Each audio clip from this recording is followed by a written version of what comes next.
My name's Bob Salt. My birthday's March 18th, 1947, and I'm born in Vancouver. I think that one of my biggest influences was a guy named Jack McKinnon, who was had the Burrards and the Carlins, and he got me out to play. Mickey Meslow, who grew me up, he coached me all the way up in soccer and lacrosse, and then he ended up coaching out in Delta. And then Eddie McDonald, and then Peter Black, who coached me and I played with Peter. When I started getting into the coaching in it, I did a lot of stuff that Peter used. I stole it from him. I don't tell him that to this day, but I stole a lot of his stuff. So yeah, it was fun. Well, some of us started to get into it because I was fortunate enough to some of the firemen that I played soccer for. They had some training deals they used to do on their own. Yeah, I used to go out and run on my own and stuff, but I was one of the guys too that you kind of got in shape. There was no training camp. You kind of showed up and we used to always say, well, we'll get in shape. All we got to do is make the playoffs and away we go. That was kind of the attitude. I'm not saying we weren't in very good shape. It took a few games and you're raring to go, but we don't train like the fellas do now, that's for sure. We didn't then. Well, we laugh about it a little bit. When Bobby Marsh, when he first started, it was just more, you go out in 2 laps and shoot the ball, right? And I was very emotional. I used to get sick quite often before the games because I was we're all into it, but I guess I was probably more emotional than most of the players were. So I got teased a bit by it, but no, there was no one stretch, 2 stretch, and all that. No. I don't remember stretching that much, and that's why probably our bodies are the way they are right now. I always had spaghetti, and that was kind of the carb thing, right? So, and that's the way we were taught, right? And if I knew Wayne was listening to that crap, I'd have stole that tape off him. But anyway, gotta love Wayne Goss. Well, I just remember Gordon Fredrickson scored late in the first period to get us out of that one, where it was really close game. And then we won 2 in a row. It was the best of 3 actually, in those days, and we won 2 in a row. And I just remember they had Elmer Tran. They had East always had a good team, and Johnny Davis and them. So, it was close. It was close, but the last game I think we won by 4 or 5 goals. So. I don't know if that was the reason more so than, I guess, to beef it up, because Morley Kyles had a terrific team, and he was good, and we beat them 4 straight, by the way, and I think Paul Parnell was MVP, and Paul could be MVP in any series he ever played, as far as I'm concerned, but Joe Coleman was absolutely fabulous, and so yeah, I don't know. I think they were just boosting they were trying to get Gordy, like I said, Fredrickson, and then they needed maybe some offense. We did really well. I played with Kerry Gallagher and Tracy Wright, that's not too bad, and it was fun. Queen's Park, it was wild. It was, yeah. I think anytime there was a playoff game in Queen's Park, I still get goose pimples sometimes when I watch the boys go out. Now I still go to a lot of the games. That's the place to play lacrosse, the wood floor. That's really exciting, right? I think so. The pounding on the cement, like in Victoria had a cement floor, and especially the marble at Kerrisdale. Well, it was hard on you, but it just had that give, the wood floor, and you can hear the game. It's a great place to play. Well, that's when we had we had like Ronnie Pinder was going strong, and we had a few guys like that, and he went. Dougie they're all in their prime, and it was a big, strong team. Ward. We had there was Mike Smith, Billy Rawson. They had a lot of good stuff. Well, when they come out and they said that they were going to do a World's Tournament, they come out with where you set in the league.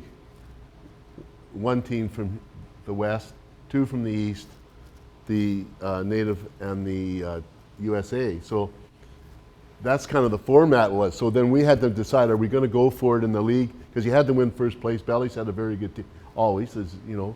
So Danny Wilson's and our guys, we decided, yeah, we're going to go for it. So, and we did, and it wasn't an easy thing to do because the East teams were good. The Native team was very, very, we ended up playing them in the final. Danny Wilson got MVP, but it was at the Coliseum. I think there was 8,000 people there. I might be a little wrong on that, but it was fabulous. So, and then that year we lost the Bellies to go to the Mann Cup. I mean, the guys were pretty beat up and stuff, and so that was the choice we made. I was in twice, actually. Twice, was it? Yeah, and I forget the exact years, but I'd left, that was the end of Jordy Deans and Stevenson, and those guys were just ending their careers, right? And that was that really good run with Cowison and all them, and I was kind of the end of that. And then I really lucked out when Dan and them got me involved with I class as a really good Bellies team that we, and that was the likes of the Smiths, the Morgans and Halseys and all those guys, and we played in 3 Mann Cups. So, and then going way back, I coached the junior Bellies, and that was Russ Hurd, Benny Elgies, and all those guys. So I actually had the Bellies quite often. But I don't know. I just I really think you build the game through coaching and getting and I had some very good coaching too, and it's just being around the atmosphere and the challenge. And I was really, and I was lucky to be a firefighter. I had the 2 days, 2 nights, and 4 off. That really worked out good for me.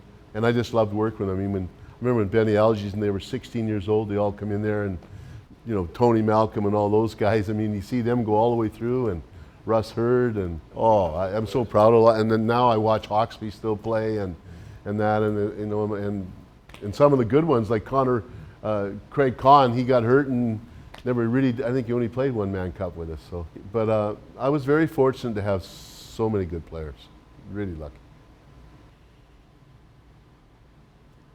Well, my philosophy kind of was, first of all, you got to have a family, and so you got to get these guys together, and you got to have them doing a lot of things together, which certain times is hard to do. And it's easier doing a younger team with Danny Wilson, them, and Coquitlam, because they didn't have the families yet. When they start now, you got to change your thing, but it was more getting the guys together. And then I really believed in practice and practice hard. And I stated this, I don't think the guys practice very much anymore. We practice a lot. My team practiced a lot. And I thought that was one of my keys. And hard work, rewards. That's how I, you got to outwork the team you're playing against. You got to have a lot of talent too. I know that, but that worth ethic is huge. I'm a lacrosse nut, I guess. I really enjoy watching it. I've changed my attitude watching NIL now, and the athletes are fabulous in the game. But I don't phone Hawkesby and tell them, well, you check one hand on your stick anymore, and I don't, the cross check, and it's a whole different, I'm a fan now, and I love it. I love watching it, and I'm just a fan. And it took a while for me just to be a fan. I think Chris Gill said it at Sohn's funeral. When he runs into Sohn, and he mentioned me in the thing too, which he put me under the bus a bit, but how all we do is complain about the cross-checking, there's no cross-checking, there's one hand on the stick, and blah, blah, blah. And, but we quit. I'm a fan now, and I so hope it goes. And it looks like they're doing pretty good. I know it's going to take time. Patience is the key word, I guess, but no, I really like watching.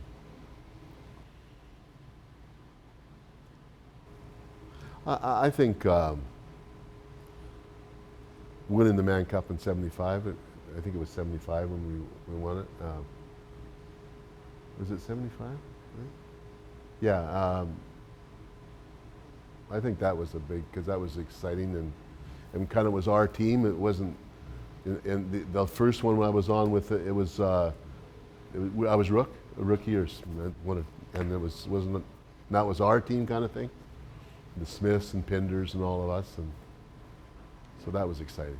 Not, when you can win a Mann Cup, it's not easy to win. It's it's gotten harder and harder the way the East now, at least they rent the players, they may change that a little bit, but we played some awful good teams with a really good lacrosse team, and they were very good. Peterborough and Brampton, we ran into those guys with the Dawsons and all that with that really good senior team. I hadn't, the one that beat us at Queen's Park, it was very unfortunate, but 7 games, we lost all 4 in overtime, so I don't know, you don't get any closer than that. So.